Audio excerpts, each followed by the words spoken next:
ಎಲ್ಲರಿಗೂ ನನ್ನ ನಮಸ್ಕಾರ. Hi friends, welcome to Sai Rekha kitchen. ಇವತ್ತಿನ ರೆಸಿಪಿ ಏನಪ್ಪ ಅಂದರೆ ಮಸಾಲ ಮಜ್ಜಿಗೆ ತೋರಿಸ್ತಾ ಇದ್ದೀನಿ ಫ್ರೆಂಡ್ಸ್. ಬಟರ್ ಮಿಲ್ಕ್ ಮಸಾಲ ಅಂತ ತೋರಿಸ್ತಾ ಇದ್ದೀನಿ. ಏನಪ್ಪ ಇದು ಎಷ್ಟು ಸಿಂಪಲ್ಲಾಗಿರೋ ತೋರಿಸ್ತಾ ಇದ್ದಾಳೆ ಅಂದ್ಕೊಂಬೇಡಿ, ಇದನ್ನೇ ಡಿಫ್ರೆಂಟಾಗಿ ಮಾಡಿ ತೋರಿಸ್ತಾ ಇದ್ದೀನಿ ನೋಡಿ. ಇದಕ್ಕೆ ಬೇಕಾಗಿರೋ ಇಂಗ್ರೀಡಿಯೆಂಟ್ಸ್ ನೋಡೋಣ. ಅದಕ್ಕೂ ಮುಂಚೆ ಯಾರೆಲ್ಲ ಸಬ್ಸ್ಕ್ರೈಬ್ ಆಗಿದ್ದೀರೋ ಅವ್ರಿಗೆಲ್ಲ ಥ್ಯಾಂಕ್ ಯು ಸೋ ಮಚ್ ಅಂತ ಹೇಳ್ತಾ ವಿಡಿಯೋ ಸ್ಟಾರ್ಟ್ ಮಾಡ್ತಾ ಇದ್ದೀನಿ. ಇದಕ್ಕೆ ಬೇಕಾಗಿರೋ ಇಂಗ್ರೀಡಿಯೆಂಟ್ಸ್ ನೋಡೋಣ ಬನ್ನಿ. ಸ್ವಲ್ಪ ಕೊತ್ತಂಬರಿ ಸೊಪ್ಪು ತೊಗೊಂಡಿದ್ದೀನಿ, ಸ್ವಲ್ಪ ಪುದೀನ, ಒಂದು ಸ್ವಲ್ಪ ಕರ್ಬೇವಿನ ಸೊಪ್ಪು, ಒಂದು ಹಸಿಮೆಣ್ಸಿನ್ಕಾಯಿ, ಒಂದು ಮೀಡಿಯಮ್ ಸೈಜ್ ಈರುಳ್ಳಿ, ಸ್ವಲ್ಪ ಬೆಳ್ಳುಳ್ಳಿ ಆಪ್ಷನಲ್ ಫ್ರೆಂಡ್ಸ್, ಹಾಕಿದ್ರೆ ಹಾಕ್ಬೋದು, ಇಲ್ಲಾಂದ್ರೆ ಇಲ್ಲ. 1.5 ಇಂಚಷ್ಟು ಶುಂಠಿ, ಆಮೇಲೆ ಪಿಂಕ್ ಸಾಲ್ಟ್ ಸ್ವಲ್ಪ, ಬ್ಲ್ಯಾಕ್ ಸಾಲ್ಟ್ 1 ಸ್ಪೂನಷ್ಟು, 1 ಸ್ಪೂನಷ್ಟು ಜೀರಿಗೆ, 1 ಸ್ಪೂನಷ್ಟು, ಒಂದು 1/2 ಸ್ಪೂನಷ್ಟು ಕಾಳು ಮೆಣಸು ತೊಗೊಂಡಿದ್ದೀನಿ. ಸ್ಪೈಸಿ ಆಗಿರಲಿ ಅಂತ ಕಾಳು ಮೆಣಸು ತೊಗೊಂಡಿದ್ದೀನಿ. ವೈಟ್ ಪೆಪ್ಪರ್ ಕೂಡ ಹಾಕ್ಬೋದು. ವೈಟ್ ಪೆಪ್ಪರ್ ಹಾಕಿದ್ರೆ ತುಂಬ ಟೇಸ್ಟ್ ಚೆನ್ನಾಗಿರುತ್ತೆ.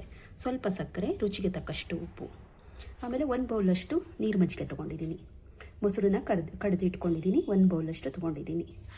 ಫಸ್ಟಿಗೆ ಏನು ಮಾಡೋಣ ನೋಡೋಣ ಬನ್ನಿ. ಫಸ್ಟಿಗೆ ಬೆಳ್ಳುಳ್ಳಿ ಒಂದು ಸ್ವಲ್ಪ ಹಾಕ್ಕೊಳ್ಳೋಣ. ಒಂದು 4ರಿಂದ 5 ಎಸಳು ತೊಗೊಂಡಿದ್ದೀನಿ. 1.5 ಇಂಚಷ್ಟು ಶುಂಠಿ, ಮತ್ತು ಮೀಡಿಯಮ್ ಸೈಜು ಒಂದು ಆನಿಯನ್ ಈರುಳ್ಳಿ ಹಾಕ್ಕೊಳ್ತಾ ಇದ್ದೀನಿ, ಮತ್ತು ಒಂದು 1/2 ಸ್ಪೂನಷ್ಟು ಕಾಳು ಮೆಣಸು ಹಾಕ್ಕೊಳ್ತಾ ಇದ್ದೀನಿ, 1 ಸ್ಪೂನಷ್ಟು ಜೀರಿಗೆ,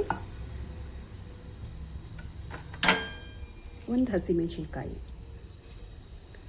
ಸ್ವಲ್ಪ ಪುದೀನ, ಸ್ವಲ್ಪ ಕರ್ಬೇವಿನ ಸೊಪ್ಪು, ಒಂದು ಸ್ವಲ್ಪ ಕೊತ್ತಂಬರಿ ಸೊಪ್ಪು,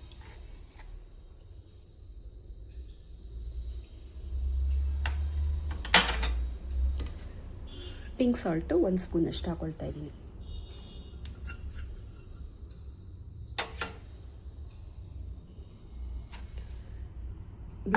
ಬ್ಲ್ಯಾಕ್ ಸಾಲ್ಟು 1 ಸ್ಪೂನಷ್ಟು ಬ್ಲ್ಯಾಕ್ ಸಾಲ್ಟು, ಸ್ವಲ್ಪ 1-2 ಕಾಳಷ್ಟು ಸಕ್ಕರೆ. ಸೇಮ್ ಕಲರ್ ಇರಲಿ ಅನ್ನೋದಕ್ಕೋಸ್ಕರ, ಗ್ರೀನ್ ಕಲರ್ ಇರಲಿ ಅಂತ ಇದು ಸಕ್ಕರೆ ಆ್ಯಡ್ ಮಾಡ್ತಾಯಿದ್ದೀನಿ. ಲಾಸ್ಟಲ್ಲಿ ಬಟರ್ ಮಿಲ್ಕ್ ಮಿಕ್ಸ್ ಮಾಡ್ಕೊಂಡ್ಮೇಲೆ ಸಾಲ್ಟ್ ಹಾಕೊಬೋದು, ಟೇಸ್ಟಿಗೆ ಎಷ್ಟು ಬೇಕೋ ಅಷ್ಟು. ಈಗ ಇದನ್ನು ಇಷ್ಟನ್ನು ನೈಸಿಗೆ ಪೇಸ್ಟ್ ಮಾಡ್ಕೊಂಡು ಬರ್ತೀನಿ ನೋಡಿ ಫ್ರೆಂಡ್ಸ್. ಈ ಥರ ಪೇಸ್ಟ್ ಮಾಡಿ ಇಟ್ಕೊಂಡ್ಬಂದಿದ್ದೀನಿ. ಇದನ್ನು ನೀವು ಒಂದು ಬಾಕ್ಸಿಗೆ ಹಾಕಿ ಇಟ್ಕೊಂಡ್ಬಿಟ್ರೆ ನೀವು ಇದನ್ನು ವೀಕ್ಲಿ ಒನ್ಸ್ ಈ ಥರ ಮಾಡಿ ಇಟ್ಕೊಬೋದು. 1 ವೀಕ್ ಫುಲ್ಲು ಬರುತ್ತೆ ಇದು. ನೀವು ಒಂದು ಗ್ಲಾಸ್ಗೆ ಎಷ್ಟು ಬೇಕೋ ಅಷ್ಟು ಹಾಕ್ಕೊಂಡು ಕುಡಿಬೋದು. ಅವಾಗಲೇ ಮಾಡೋಕ್ಕೆ ತುಂಬ ಇಂಗ್ರೀಡಿಯೆಂಟ್ಸ್ ಹಾಕಬೇಕಲ್ಲ. ಈ ಥರ ಒನ್ಸ್ ಮಾಡಿಟ್ರೆ ವೀಕ್ಲಿ ಒನ್ಸು ನಿಮಗೆ ಈಸಿ ಆಗುತ್ತೆ. 1 ವೀಕ್ ಫುಲ್ಲು ಬರುತ್ತೆ. ಇಷ್ಟು ಹಾಕಿದ್ರೆ, ನಾನು ನೀಡಿರೋ ಕ್ವಾಂಟಿಟಿ ಹಾಕಿದ್ರೆ 1 ವೀಕಷ್ಟು ಯೂಸ್ ಮಾಡ್ಬೋದು.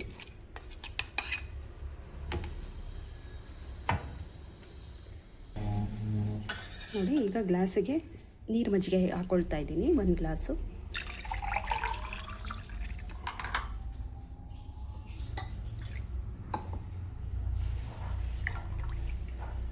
ಇದಕ್ಕೆ ನಾವು ಇವಾಗ ಮಾಡಿಟ್ಕೊಂಡಿದ್ವಲ್ಲ ಪೇಸ್ಟು, ಅದನ್ನು ಒಂದು ಸ್ಪೂನಷ್ಟು ಹಾಕ್ಕೊಳ್ಳೋಣ. 1/4 ಟೀ ಸ್ಪೂನ್ ಹಾಕ್ಕೊಳ್ಳೋಣ. ಟೇಸ್ಟ್ ಖಾರ ನಾವು ಟೇಸ್ಟ್ ವೈಸ್ ನೋಡಿಕೊಂಡು, ಟೇಸ್ಟು ಸರಿ ಇದೆಯಲ್ಲ ನೋಡ್ಕೊಂಡು ಹಾಕ್ಕೊಬೋದು. ನಂದು 1/4 ಸ್ಪೂನಷ್ಟು ಹಾಕ್ಕೊಳ್ತಾ ಇದ್ದೀನಿ.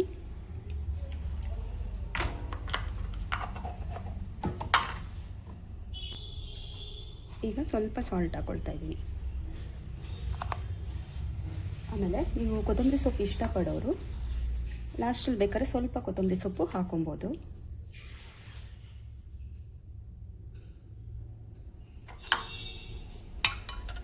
ಬಟರ್ ಮಿಲ್ಕ್ ಮಸಾಲ ರೆಡಿ ಆಯಿತು ಫ್ರೆಂಡ್ಸ್.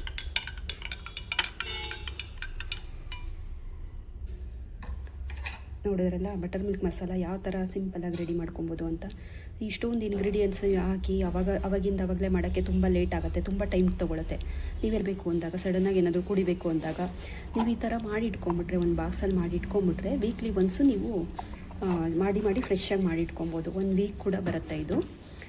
ಬಟರ್ ಮಿಲ್ಕ್ ಮಸಾಲ ನಿಮ್ಗೆ ಇಷ್ಟ ಆದರೆ ನೀವು ಒಂದು ಸರಿ ಟ್ರೈ ಮಾಡಿ, ಮನೇಲಿ ಈ ಥರ ಮಾಡಿ ಇಟ್ಕೊಳ್ಳಿ. ವೀಕ್ಲಿ ಒನ್ಸ್ ಮಾಡಿ ಫ್ರೆಶ್ಶಾಗಿ ಮಾಡ್ಕೊಳ್ಳಿ. ಇಲ್ಲಾಂದರೆ ಅವಾಗಲೇ ಮಾಡಬೇಕು ಅಂದರೆ ಇಂಗ್ರೀಡಿಯೆಂಟ್ಸ್ ಹಾಕಿ ಮಾಡ್ಕೊಡೋಬೋದು ಕೂಡ. ನೀವು ಒಂದು ಸರಿ ಟ್ರೈ ಮಾಡಿ. ಇದಿಷ್ಟ ಆಯಿತು ಅಂದ್ಕೊಂಡಿದ್ದೀನಿ. ಇಷ್ಟ ಆದರೆ ಲೈಕ್ ಮಾಡಿ, ಶೇರ್ ಮಾಡಿ. Thank you for watching.